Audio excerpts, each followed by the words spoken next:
Before we get into today's episode, I want to share something that's helped transform my daily routine. I've started using Bob, the refillable bottle-free body wash designed specifically for men. If you're still using bottled shower gel, you're literally washing money down the drain. Let's face it, you always use more than you need, and half of it just slips through your hands before it touches your skin. Bob combines a reusable applicator with exfoliating bristles and the world's first refillable body wash bars, formulated to match a man's skin pH of 5.5. All this means you get a deep clean with zero wastage. It's better for your skin, better for your wallet, and better for the planet. Plus, it's travel proof. Just pop on the lid and your Bob is ready to go wherever you are. For an exclusive 15% offer on your first order, head over to welcometobob.com and use the code meaningofmen15 at checkout. Welcome back to The Meaning of Men, the show dedicated to helping men find meaning, purpose, and resilience in their lives. I'm your host, Simeon Atkins, and today we're diving into one of the most universal yet misunderstood experiences we all face: grief. Joining me is therapist Ben Blackman, whose personal journey has not only shaped his own healing, but now guides the work he does supporting others through their loss. We also talk about death itself and why it's vital to be able to talk about it, not just when we're confronted by it, but well before. Whether you're grieving yourself, supporting someone who is, or just curious to better understand this emotion, this conversation is a must listen. Let's get into it.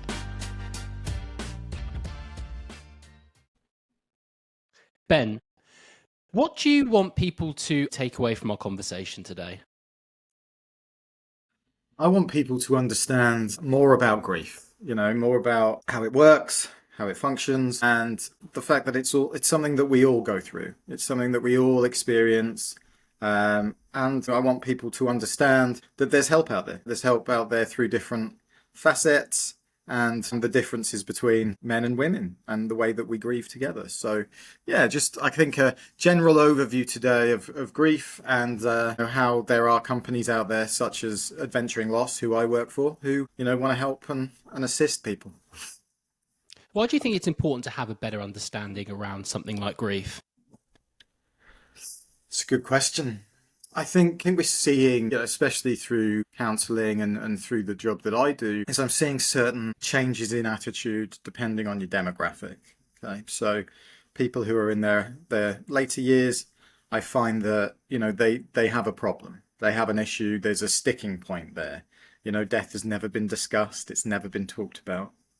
And it's something that they still, to this day, even though they're in their 60s, 70s, 80s, they still don't want to talk about it, and they don't want to accept it. And that's really difficult. And so I think it's important to have this conversation so that, it's a human inevitability. It's something that the day we're born, we're heading towards death. The minute we're born, we don't know when that will be.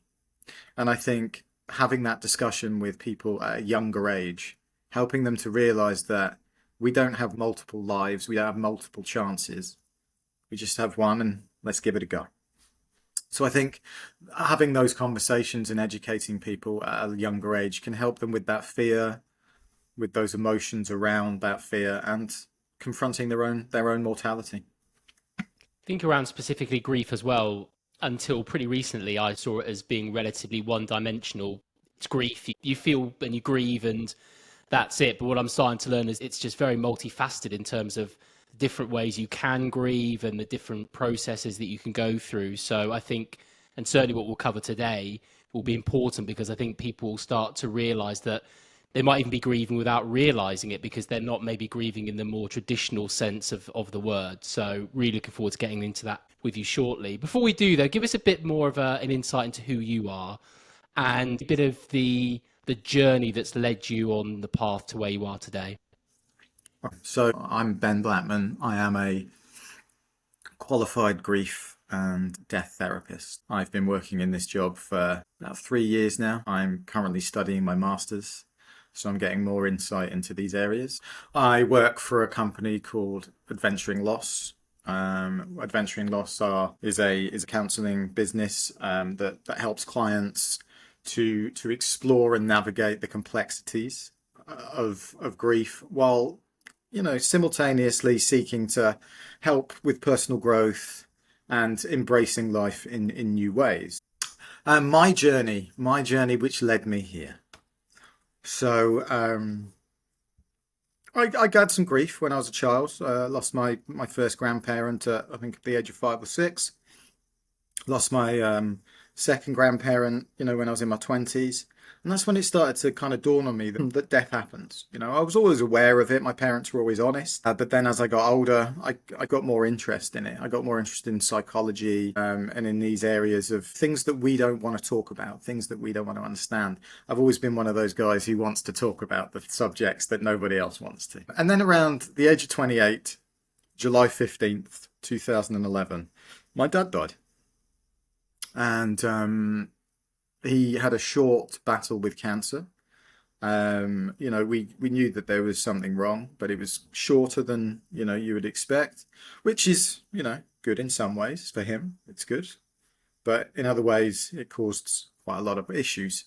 I then went through a big pool of grief, and it took me quite a long time to work through it.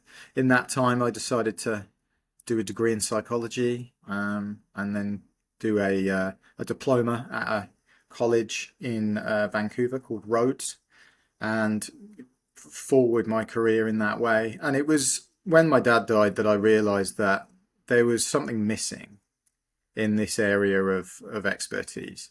There was something missing from my life, when it came to trying to heal and helping people understand what I was going through. And I noticed a lot of things happening in society with, my friends and different people and the way that they reacted towards my grief. So that was kind of what opened up the journey for me, I think. I don't think that if I hadn't have, had my father die at such a young age, I don't think I'd be here doing this now. I'd probably be doing something else, but I think that's the way the journey works, right?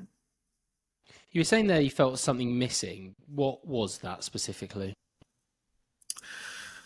So an area that I noticed when I went through the grief was that after the funeral, everyone just leaves. Everyone just goes. The majority of people feel good after the funeral. They get closure. They get what they need out of this. They get to make meaning of what that meant to them. They put closure behind it. And then just like a magic trick, everyone just disappears. And I found that a lot of people in my life at the time, friends at the time, they got bored. They got bored with my grief. They got bored with my sadness. I had someone say to me I think about 6 months, aren't you over this already? I mean, safe to say these people aren't in my life anymore. But it was so surprising the amount of people who tried to, bring my grief to a smaller level, like just try and minimize it. And I found that really interesting. I was like, okay, is this happening to a lot of people? And obviously since I've found out that it does happen to a lot of people. So that was what was missing is kind of a knowledge of how to actually treat people when they go through a grief or a death or anything in that area. My wife has lost her father. My aunt lost her husband, my uncle, a few years ago, and that's obviously had a massive effect on the family. And certainly, one thing that I've learned is that grief is just underlying, and I don't know if it will ever really truly go away. I guess you sort of learn to live with it. But as you were saying there, it's certainly not a case of after 6 months, it's something that you can just put in a cupboard and it's done. I wonder. I wonder whether you would have got those same questions had you been a woman as opposed to a man. I wonder whether just the way that maybe society portrays how men might deal with things. I wonder if you would have got those kind of questions or not. Yeah, it's interesting. I actually looked into this, and we'll talk about male and female, okay, or masculine and feminine, because that doesn't, in the days that we live in, that doesn't necessarily mean that you have to be a male, born male, to act in a certain way. We can act in male, feminine ways, whichever we want, okay? So first of all, from a masculine perspective, grieving is, has been characterized as invisible, right? So a lot of men, and, I'm speaking to a man, I am a man, and I'm sure there's a lot listening who feel invisible, misunderstood, and they feel that their grief is unwanted. Okay. And it leaves, and I'm reading this, it leaves the grieving person dealing with their grief by themselves, possibly because they're fearful of being embarrassed or shamed while feeling vulnerable. Okay. Very common, I think. I remember feeling that way from time to time when I was going through my grieving process. So, couple of points. Keeping it to themselves. Okay, so the masculine way is usually to keep it quiet, stern, very, very straightforward. Controlled. Masculine griever might feel the need to keep feelings controlled rather than revealing their emotions. And last but not least, get on with it, which is something that I've been told. Someone who grieves in a masculine way might prefer to just get on with it. Now, what does that look like? I've had people say to me, well, I get on with it. And I say, how'd you do that? Well, I drink. So is that getting on with it? Okay, so, there's that place. Now, looking at the feminine, people who grieve in a feminine way are more likely to share their feelings and express their feelings openly. So from a feminine perspective, they're open to telling their story. They feel their way through it. They go with the flow. They seek support and connection. And they like to remember that person. They like to have reminders. Now, when I'm looking at that from a very practical sense, when I was grieving my father, I didn't have a picture up. I didn't have a picture visible of him for at least 11 years. And now I'm at 14 years now. But 11 years, I was like, I don't want to look at a photo. It brought way too much emotion. Whereas I've seen people from the feminine perspective, they've got photos everywhere. They have photos up and they're embracing that connection, right? So it's very different. It's very different the way that we do that. So yeah, to answer your question, it probably wouldn't have happened from a feminine perspective. But also at the time, I had a lot of masculine friends. And whether those friends were female or not, they had masculine traits, right? And they were very in that state of mind of get on with it, pick yourself up. I like a man who picks himself up and gets on with his sorrow. I was surrounding myself with those kind of people as well. So it's not only from the male and female perspective, but it depends on the personality, right? Yeah, and I think sometimes that can probably come from a well-meaning place. But I think it comes down to this aspect that men are fixers a lot of the time. They like to fix things, and like rather than just accepting that it's something that you've got to let happen and express it in the way that you need to. I can certainly relate to that. Your brain will just suddenly jump to, right, I need to fix it. And if I haven't fixed it, as you said, within 6 months, well, what's the problem? Why is it not fixed yet? So it is interesting to look at those different perspectives. And I think, like we said at the start of the show, just having an understanding that grief can show up and be processed in lots of different ways. Was there anything that surprised you from the way that you experienced the grief of losing your father? Was there anything that sort of occurred that you weren't maybe necessarily expecting? Yeah, massively. And I've found that this is something that seems to affect people across the board. So obviously I lost my father, right? So the reason I'm pointing that out is because I think, and I'm not saying that I know for sure, but I think the closer the person, the more mean your mind can be. Okay. So I noticed that when I was grieving the first couple of days of losing my dad, I was having thoughts, wishes, if you will, and it comes down to the bargaining piece. But it was a surprise. So I'm going to be honest. We're all honest here. I think everyone needs to hear it. My thought process was, why my dad? Why not my mum? Why not my brother? I felt in that moment, I felt like I could have coped with their death easier than I could cope with my dad.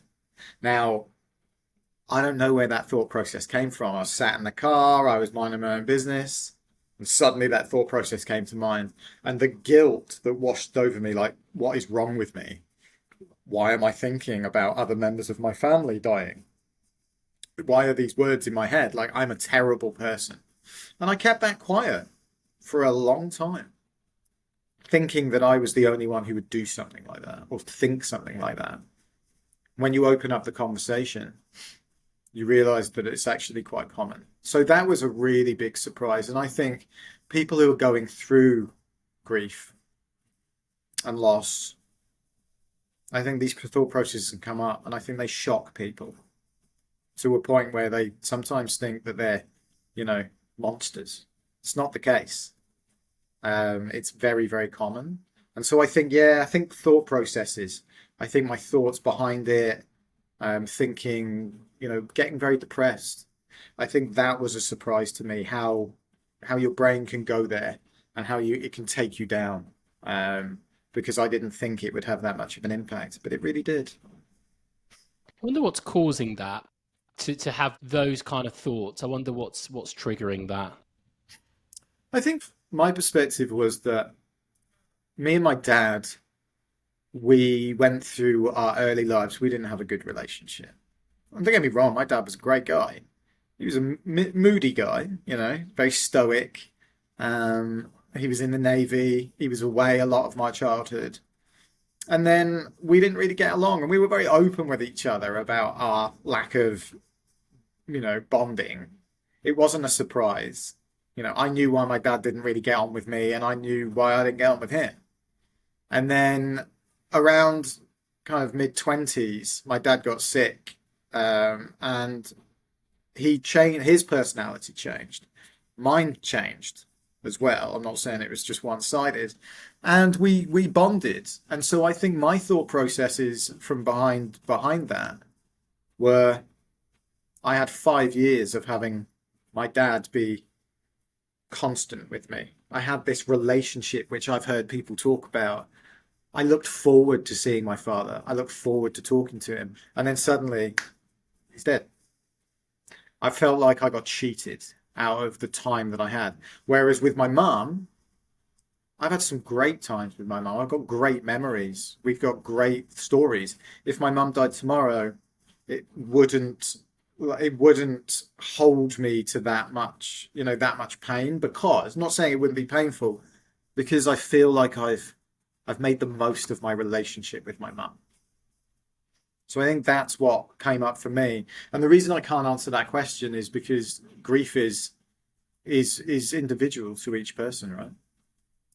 Everybody has a different journey with their family member, their parent, their loved one, even pets, People have different journeys with them, so the grief shows up differently.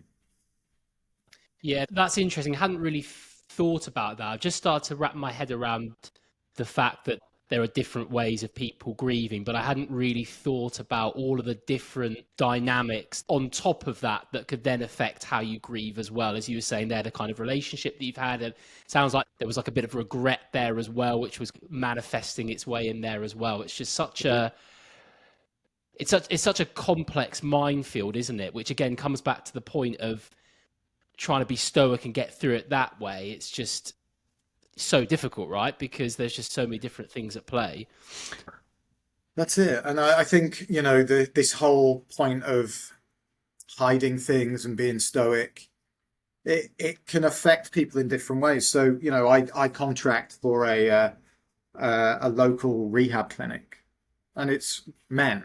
I deal with men across the board in that clinic, and the amount of men who come in, and you realize as you unwind the story and you untwist everything, that it all comes back to childhood experiences, comes back to a loss, early on, or a big trauma that's then caused these people. And what's happened is they kept it all inside. They've zipped it and never spoken about it, and it's manifesting itself with other things, right? So it's a complex situation, and one that I think we need to pay more attention to. You were explaining to me before this concept of disenfranchised grief, which I found really interesting. Can you give us the kind of 30,000-foot view of what that is and how it affects people? Sure. So, disenfranchised grief is when a person loses something or someone, and the person or the thing is important to them. It's an important part of their life, but it's not valued or recognized in society in the same way. Loss of a pet. All right, we have it. I mean, you've probably seen it. You may have even lost a pet of your own, and you know how much that hurts. Okay, because you've spent 14, 15 years, however long that pet survived, you spent that amount of time with them building a relationship. But yet your mate at work, when you walk in and you're devastated that your cat's died, who has been your best friend and been someone that you've shared secrets with, and you've had, your cat was alive when your parents were, but your parents are no longer alive. So your cat is a connection to a different life. You walk into work and tell somebody your cat's died, and they just pat you on the shoulder and go, "Oh well, you can get another cat." That's a great example of disenfranchised grief. It's not being recognized by the wider society. Okay, so another one, loss of an abusive partner or family member. The eyes of society doesn't see your abusive partner as somebody who should be grieved and mourned. Well, they're abusive. Why would you mourn them? Because it's more complex than that. There's more behind it, right? Loss of an estranged, absent family member. Loss of a non-immediate family member or a cousin or an aunt. Loss of a miscarried, stillborn or aborted child. There's disenfranchised grief there. Because if a woman miscarries a child because she's stressed, right?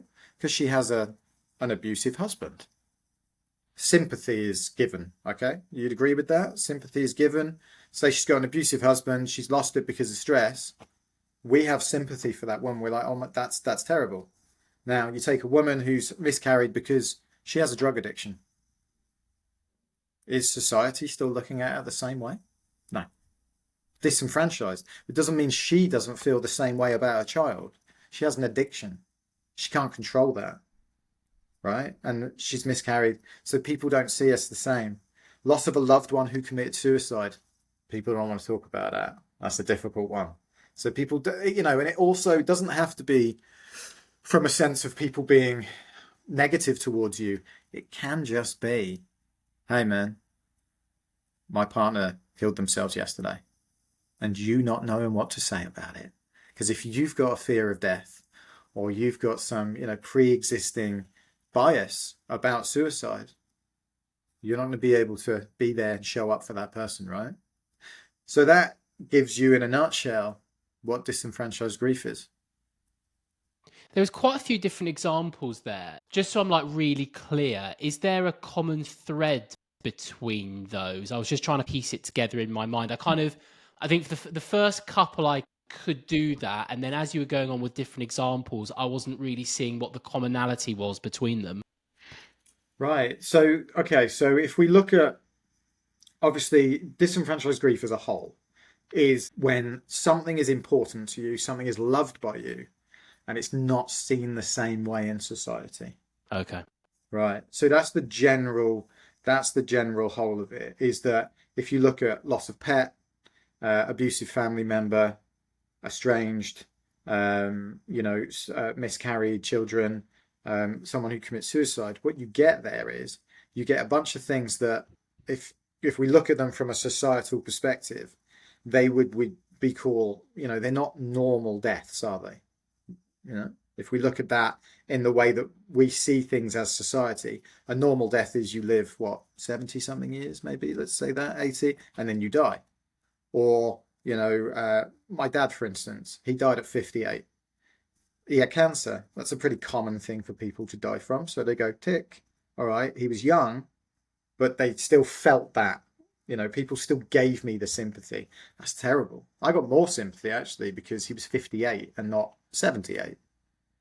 So, when it comes to those things, a loved one who committed suicide, would you say, if I'm talking to you now, would you say that if I had my father dying of cancer, is that easier for you to emote with me than if my dad committed suicide? Yeah, maybe. And I'm trying to think why. I guess maybe because it's, as you were saying, it's suicide is just something that maybe isn't as spoken about as openly as someone that's maybe died from cancer, for example. So, and not that I would feel any more qualified to necessarily support someone. I don't know, maybe, but I guess because it's just spoken about more, then yeah, I suppose I probably would to that point. That's it. And so, if you had a friend who had an abusive partner, and you know how much your friend has been through with this abusive partner, and then that abusive partner dies, how do you help that person with that? Because it's complicated. You saw how your friend was treated. It's society plays a part in this because we use the word committing suicide. Mm. So it's used in the same term as, it's put along the same lines of as committing murder. But the words are changing. We now say completing suicide instead of committing. So it could be because the way that it's been put in a societal perspective, it's been framed for you in a certain way that says, hey, this over here is not normal. The other thing that I just thought of actually as you were speaking there was in, I guess in some people's minds, the way that they might perceive that is if a person's taken their own life, it's their choice, I Mhm. guess. As opposed to if you get cancer, that's not something that you've obviously chosen. So I don't know. Maybe in some people's heads, it's like, well, because they've made a choice, Mhm. can you really grieve as much, even though it's not you that's made the choice? If it's like a relative of yours that's taken their own life, you haven't made that choice, but the person has. So by association, maybe that kind of diminishes your grief. It's really interesting, actually. Mm. What's also quite scary is that, because when I'm thinking about disenfranchised grief, I think it would be so hard to process that grief because you'd feel guilty about it. If society is telling you shouldn't be grieving, then there's a good chance you're going to start to put the brakes on and not actually properly process it. But Absolutely. I can think of so many examples of disenfranchised grief, Mm. almost as much as whatever the opposite of disenfranchised grief would be, which Yeah. is quite scary, really. It is, and it's something, and it's interesting how you said the suicide thing people have chosen and people who have got cancer didn't choose. See, that's the thing, is the argument there that people who smoke are they, Yeah. and this is the thing, isn't it? It's are the thing we know certain things that we put in our mouth may cause long-term health problems, but we still do it anyway. Right? We still do these things. Now, that's not blaming people, but what Mm. my point is that every death, every illness should be looked at from this perspective of no one wants to die. No one's making the choice. If someone goes down the suicide route, it's because they feel like they have no other choice, right? So I think that's when people just need to take that step back, and that's where education comes into it. But talking about the disenfranchised grief, yes, if you don't do it, and thought about the impacts here. It can. What happens is we hold it in, and then it can manifest itself as physical symptoms. Difficulty sleeping, sickness, illness. We've all seen the statistics these days that there's a big percentage of cancers that are caused by stress. This this kind of thing can cause that over long periods of time, holding that all in, holding that pain and that sorrow in, and not working on that situation, it could possibly cause cancer over time. So, it has other impacts, right?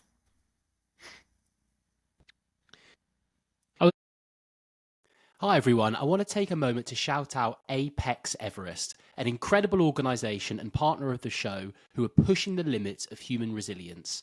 Imagine this, climbing the equivalent of Mount Everest, but right here in the UK, by summiting the Helvellyn mountain 9 times in just 48 hours.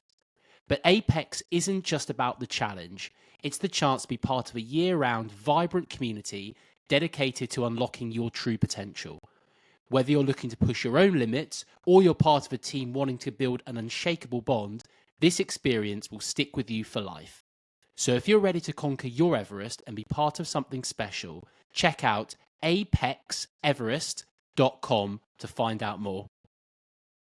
I was thinking the other day as well around the difference between like anticipatory grief. Mm-hmm. So someone that's maybe been ill for a long time and you've had the time to start to process it in your head before the inevitable happens, versus grief after a sudden loss, something that's completely come out of the blue. What are the kind of differences there in terms of how people might process those types of grief? I think anticipatory grief gives people a chance to prepare. Gives people a chance to get together as a family. They know that it's going to happen. Okay. They have time to resolve things, thought processes. They have time to go to counselling maybe with the loved one who's possibly dying at the same time. So lately, as we've talked about, I travelled back to the UK for a family funeral. And, the person who died, they had the opportunity to be able to visit some funeral homes, talk about what they're going to do, and what they want their funeral to look like. There's a bit more preparation that goes on there. So you usually find that the grieving process can be, I don't want to say more straightforward or more simple, but it can go in a more smooth way. I say can because as I said, everybody's is different. But knowing that your family member, having that run up, it can sometimes give you the chance to say goodbye, to say the things that you want to say, to prepare. And the loved one that I just lost, the family member that I just lost, I also managed to speak to other closer family members and say to them, video, take photos, voice record, because once they're gone, you don't have that. So there's that preparation of being able to prepare those things and have those things ready. Now, sudden loss, that's a death that happens unexpectedly. So it could be just in a car accident, a murder. It could be a sudden illness, right? And so they leave you with the people who are left, the family members, the survivors, feeling confused. So there's a shock, there's a confusion, which takes a bit of time to process. We haven't had the processing time, right? I think I had 3 months with my dad, and I didn't get to spend the 3 months with him. I wouldn't say that there was a sudden loss, but it felt like a sudden loss to me because I wasn't prepared. I was in denial, though. I was like, he's not going anywhere. They're wrong. The doctors are wrong. Turns out they were right. So the fact is, that can leave a big mark. So sudden loss, loved ones, there's lots of questions. There can be many questions. There can be unresolved issues. So we'll take mine, for instance. There's a lot of unresolved issues as far as my dad goes. There's a lot of things that I'd have loved to have said if I'd have had more time, but I didn't. So that leaves you with having to resolve these things for yourself, either through therapy or through other family members. Yes, I was wondering, is there potentially a delay in the grief as well if it's a sudden loss? Because as you were saying there's probably like a lot of other emotions like shock, for example, that they're having to process first potentially. Whereas I guess if you've had the lead up, you might have time to process some of those emotions before. And then when the inevitable then happens, you kind of move on to grief. I'm sure it's not as straightforward as that, but that's what I was trying to work out in my head. It does happen, yeah. And I'm going to I'll go back to my own experience. So my dad died in July 2011. And my grandmother, my dad's mum, died in the following February. Now, the time between July and February, I was on edge that I'd lost my father, but I was okay. I was still traveling. I was still doing things. My grandmother's death, she was coming up for 90. Now, you'd think to yourself, he was all right with his father, he'll be all right. The morning I got the call to say that she had died, that's where it all went to hell. that was when it really hit me. My dad's dead. I don't know why it took my grandmother to do that, but it was that was where it started. So I had a good 7 months of just la la la la, thinking that I was doing okay. Yeah, I was feeling down. I was feeling a bit depressed, but I wasn't having anything else. And then when my grandma died, that was it. I was on the path then of whatever that path was. It wasn't a light one, let's put it that way. So yeah, it can have a delay. It can. And I think when you have anticipatory grief, you have time to sort things out. You have time to take your time with things. Maybe walk through a few scenarios, maybe prepare yourself. I didn't know what it looked like on the other side. So yeah, I think sudden loss can be, if you're not prepared, which obviously you can't be, it's sudden. It can be a tricky thing.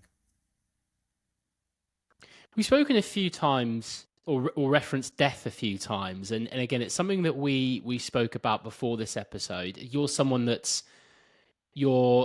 I don't want to sound morbid, but you're very keen to have more open, honest, Sure. regular dialogues around the topic of death. Why do you think that we should be encouraged to talk about it more and not maybe kind of have it as this thing in the corner that we pretend doesn't happen, and if we don't look in that direction, then we don't have to think or talk about it? Okay. All right. Well, it's a really good question. I love being able to approach this. So when you're at school, you talk about puberty, right?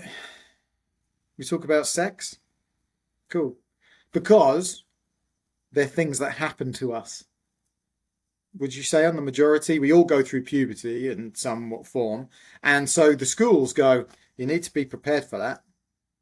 You need to be prepared for all the different emotions that that's going to bring up. All the different things that are going to happen to you when you go through puberty. All right, cool. I'm ready for this. Show me the videos. Show me the pictures and the things that other kids can laugh at. Right? We all go through that. It's true. We go through death too. So why don't we have that at school? Why don't we have those conversations? And it's because of what you said, the words that you use there. I don't want to get morbid. Why? And that's it. Why does the conversation of something that happens to every single one of us? It happens to me, you, and I think you mentioned before you got a partner. Mm-hmm. Going to happen to your partner. If you have kids, it's going to happen to them. Here's the tricky part: is we're not guaranteed 80 years of life. We're not. Some people are guaranteed 5 years. Some people 10, 15, 20, 30, 40, 50. We don't know when it's coming. But for some reason, as a Western society, and I'm saying Western society because it's mostly the Western society who have this view, is we have this view of, oh, we'll just stick it in the back there and we won't think about it. But I think when we're this age and when we've got all the cylinders firing and we're ready to learn new things, this is the time to have these conversations. Not when you possibly getting old and you're on your deathbed and the time's coming and you're thinking, right, I've got 2 weeks to figure out how I feel about this. It's a tough situation. So I think we have conversations about childbirth. We have conversations about sexually transmitted diseases.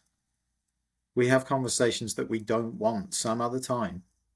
We have all these conversations about processes that we might not want to talk about. So why not have the conversation about death? It doesn't have to be a morbid and, horrible conversation. It can be opening the dialogue up. So for me, I've thought about my death because it's going to happen. It could happen tomorrow. It could happen at any time between now and however old I get, right? 80 is the average. So I like to ask myself these questions. How do I feel about it? How do I actually feel? Actually utilizing those emotions. So how do I feel about my own death? I feel okay about it. I feel okay. Why do I feel okay? Because I don't know what's on the other side. I like a surprise. And it could be a huge surprise. There could be heaven, there could be hell, there could be something that our souls get transported to, or it could be pitch black. Who knows? That's the thing. I've got to find out at one point. So why am I fearing something that is an inevitability? Because what we're doing is, if you spend time thinking about it, you go into this sadness, there's grief there about your own passing. But why does it have to be a negative thing? It's going to happen. Could we not make it something that we confront and then we don't spend any more time thinking about it? I'm not wasting any more time thinking about the end of my life. I've thought about it. What's it going to look like? If I have choice, it's going to look like this. My funeral will be this. I want X, Y, and Z to spend my money on this. It's got nothing to do, there's nothing sad about my death because I've lived. I've experienced. If I experience life, then there's nothing to be afraid of. So I think having these conversations and finding out where the fear comes from, and I find the majority of the time fear of death comes from the parents, and it comes from their parents and their parents and their parents. It's a generational thing. It's passed down. So if I'm talking to you right now, you probably come from a family who, death only comes up at funerals or when someone's sick. Other than that, you keep it on the level, you keep it light, and you have good conversations and good relationships with your family. Am I right? Yeah, and as you were talking there, I think for me the fear would maybe be more thinking about how it was going to happen rather than actually death. Do you know what I mean? So if I start to think about it, then I'd probably automatically think that it's going to happen in a horrible way. When it might not necessarily, but I think that's maybe where the fear would come more than the actual kind of death itself. So the fear is not of death, is it? And this is a common misconception. The fear is pain. Because if I was to tell you that you would die, let's say, you've got an illness, right? But you're going to die absolutely pain-free. You're going to be in a hospital bed, you're going to be surrounded by your loved ones, but you're not going to feel any pain. You're not going to be out of it either. You're going to be able to look around and talk to people, and then you'll close your eyes and go to sleep. Is there less fear there than if I was to tell you that you are going to be kidnapped by terrorists and slowly have parts of your body, cut off while you die? You're probably going to go for option number one, and there's probably very little fear there in that death. We're not scared of death per se. We're scared of pain. We're scared of being in pain. And that's where palliative care comes into things and tries to help us out there, which is a great thing. But would you agree on that it's the pain you're looking at, not the actual end itself? Yeah, and then you're thinking about when, in terms of, will I have done everything I've wanted to do in life? Will I have seen, for me with like 2 young kids, will I have been able to see my kids grow up? I suppose that's where the fear would probably be tied into it as well. As you were saying, if you know it's going to be pain-free, if you go at a good age and you've done everything you want to, then there's probably not really much in the way of fear that would be associated with that necessarily. I'm just again, I'm just trying to think like in how I would bring it up in everyday conversations, because I can start to see the benefit of having more healthy and regular conversations about it, because when it does happen, and obviously it inevitably does to people then that might make you better prepared to kind of deal with it when it happens. But I'm just trying to think about how I would start conversations with people about it without them taking a bit of a look at me and thinking, why is this guy talking about death? But I'm going to be honest with you. A lot of people avoid me when it comes to, if they think, because a lot of people think I'm going to have these conversations in public.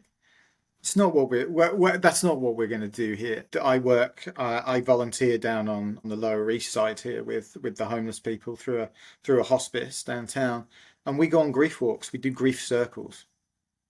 We create a space for people to actually talk about death, their fears, things that they've gone through.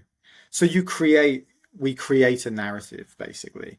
We would create a workshop, we'd create a podcast, we'd create something that allows people space to be able to speak about these things.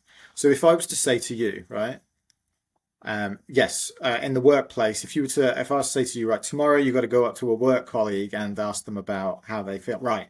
That is exactly what happens. People go, oh no, I don't know what to do with this. But if I was to tell you, tomorrow night we've got a grief circle with a professional and some professionals who are going to talk about death, grief, and all these things, would you feel quite excited about being able to go there and be able to say whatever you want without anyone in the room judging? That's where the conversation needs to start.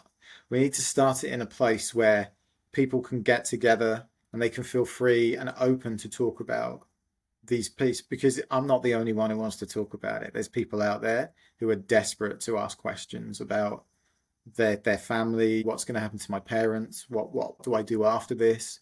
And at Venturing Loss, we can help through all the steps of this, and I think that's it. Through therapy, a lot of therapists can help you through all of these steps. It's not just about, you don't have to have lost somebody.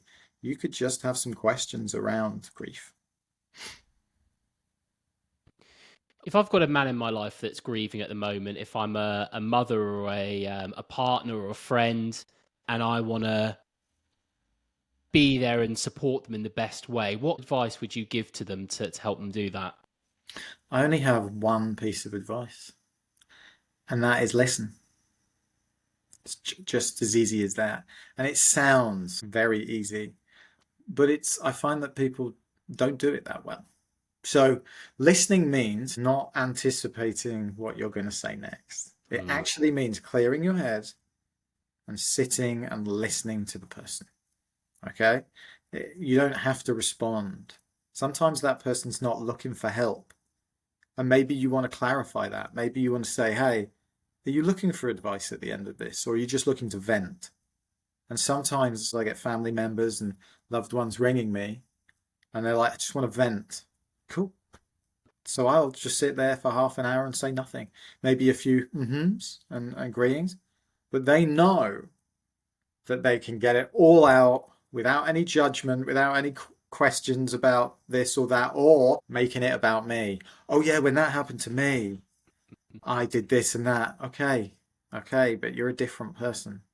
So if someone is grieving and they're at home and you want to help them, listening and real listening. You don't need to give help. If someone asks you a question and says, hey, how would you deal with this? Feel free, go for it. You've been asked. They've given you permission. But if someone's grieving and they're hurting, just spending some time listening is always a good thing. I think that word permission that you just said there is really important. It's something that's come up in a lot of conversations. Men in particular need to feel like they have permission. They're in a space where they have permission to be able to talk about this. And as you were saying there, if people aren't really listening, if they're making it about themselves, as you said there, then that's just going to completely destroy that, isn't it? And just kind of erode that environment where they feel that they can do that. Absolutely. Ben, what's one important thing around grief or death that we haven't discussed today, but we really should have done? One thing that we probably haven't talked about is just how all-consuming it can be. All right. Grief can turn people's lives upside down. And as I said, it doesn't matter who you've lost. It could be a hamster. It could be your husband. It could be your child. It doesn't matter. They all mean just as much to that individual as the next person. All right. So one thing to really keep in mind is that it does take over everything. It can make work hard. It can make relationships hard. It can break things down. But I think going to a therapy service or somebody who can support you in that way is a good idea. But also just realizing that after someone's death, if issues start appearing that have never appeared before, relationship problems, trouble with your children's behavior, certain things, they're probably related to people not being able to emote, to be able to let out the grief. And I guess I want to tell people to be aware after a death, be aware of a change of behavior. And I think that's something that I think sometimes can sneak up on people. So I want people to know that it can sneak up on you. You might feel great for the first couple of weeks. I know when my dad died, I suffered from insomnia. And when he died, the insomnia disappeared. Is that me going, everything's great, I'm having a great time? No, it's because there's something that's settled. Something's been done in my brain that settled one of the problems going on. Now I've got a different problem. He's gone from being ill to dead. So that affects me in a different way. Maybe not affecting the sleep, but another option. So things can change. And I think life can change a lot when we're going through grief. And just to remember to talk about things, to try and share as much as you can. And that there are, as I said, services out there that could really help and to add to our knowledge. Ben, thank you so much for your time today. It was a fascinating conversation. For me, there was two really key takeaway points. I think the first one, which I'm really starting to understand having more of these conversations, is there are just so many different ways to grieve, and grief can show up in lots of different ways. So I think what's important there is that if the way that you're grieving isn't necessarily textbook or what you interpret to be textbook, it doesn't mean that you're not grieving in your own way and not maybe processing it in quote unquote the right way. It just, as you were saying, it's so situational and it can depend on so many different factors. So just accepting that and not giving yourself a hard time for that because you might not be grieving in the way that you think you should be. And I think this idea of disenfranchised grief is actually a really important aspect of grief, because for me, I think it covers so many different areas, and there's a real danger that if you feel that your grief is for whatever reason not maybe valid, then you're just not going to grieve because there's going to be guilt associated with that. Why am I feeling this way when something else has happened to someone over there? I think the reality is you're always going to be able to find a case that's worse than yours, so to speak. And so you just need to accept your loss and your grief for what it is and process it in that way. As you said, as trivial as it might seem to other people, it still can mean a lot to you. And so I think that just having an awareness that disenfranchised grief is a thing, I think is a good first step for that. So I found that really, really interesting. So thank you so much for your time today, Ben. That's been a really good conversation. Awesome. Well, thank you for having me. I appreciate it.